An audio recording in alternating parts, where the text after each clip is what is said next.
उप मुख्यमंत्री अजीत पवार द्वारा महिला आईपीएस अधिकारी को फोन पर धमकी देने का वीडियो वायरल होने के बाद नया विवाद छिड़ गया है।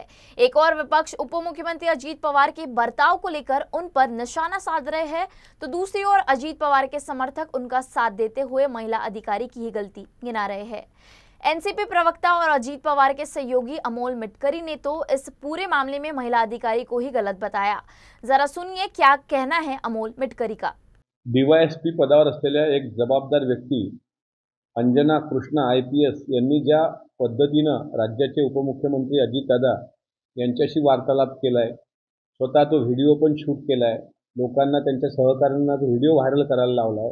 जे शेतकरी न्याय मागायला आले होते त्या शेतकऱ्यांच्या डोक्यावर बंदूक लावण्याचं काम त्यांच्या बॉडीगार्ड अंगरक्षकांनी केलंय।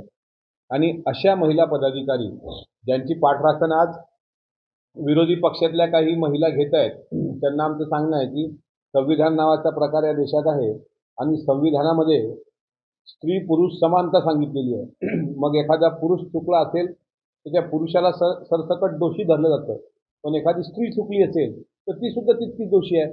या सर्व प्रकरणाच्या तळाशी जर तुम्ही गेलात तर अजितदादांचं काहीही चुकलेलं नाही। दादांची ती नेहमीची बोलण्याची पद्धत आहे। दादांनी त्याच पद्धतीनं नेहमी अधिकाऱ्यांना जाब विचारत असतात की काय म्हटलं त्यांनी त्या व्हिडिओमध्ये की कायदा सुव्यवस्थेचा प्रश्न मुंबईमध्ये होऊ शकतो निर्माण। आता गणेशोत्सव पण आहे, अलीकडेच मराठा आंदोलन पण मोठ्या प्रमाणात मुंबईमध्ये झालं, त्यामुळे त्या धर्तीवर आपल्याला तिकडे सहकार्य करायचं आहे। असं असताना ह्या मॅडम ज्या पद्धतीने मी तुम्हाला ओळखत नाही, तुम्हाला नंबर देऊ शकत नाही, असं जे काही बोलत होत्या त्या त्यांच्या पोझिशनची त्यांना आलेली गुर्मी होती आणि त्यांची पाठराखण करणाऱ्या यशोमतीताई ठाकूर त्यांना बोलताना भान राहिलं नाही आणि ते म्हणतात की गुंडांची पाठराखण त्या करतायत, म्हणजे अजितदादा करतायत। तर शेतकऱ्यांना गुंड ठरवण्यापर्यंत मजल तुमची जाते।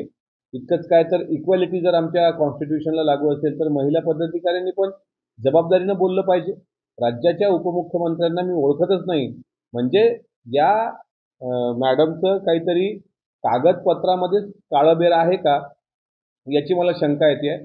पूजा खेडकरनी ज्या पद्धतीनं दिव्यांगांचा लाभ लाटला त्या पद्धतीने अंजना कृष्णाची काही पोस्टिंग झाली आहे का अशी शंका मला आहे। कारण ज्या राज्यात आपण आलात, ज्या राज्यात तुम्ही खाताय महाराष्ट्रामध्ये, त्या महाराष्ट्राचे मुख्यमंत्री आणि उपमुख्यमंत्री जर तुम्हाला माहीत नसतील तर तुमची निवड प्रक्रिया ही सदोष आहे। त्यामुळे केंद्रीय लोकसेवा आयोगाकडे मी स्वतः पत्राद्वारे अशी विनंती केलेली आहे की अंजना कृष्णा ह्या मॅडमच्या सगळ्या कागदपत्रांची फेर तपासणी करा आणि जर नियमबाह्य निवड प्रक्रिया राबवल्या गेली असेल किंवा याच महिलेच्या अशा पद्धतीच्या वागण्यानंतर असं लक्षात येतं की धाकधपट करून जर अशा या महिलेने फर्जी कागदपत्र ठेवून अशा परीक्षा उत्तीर्ण केल्या असतील तर चौकशी झाली पाहिजे, असं पत्र मी UPSCला म्हणजे अर्थातच केंद्रीय लोकसेवा आयोगाला लिहिलं आहे।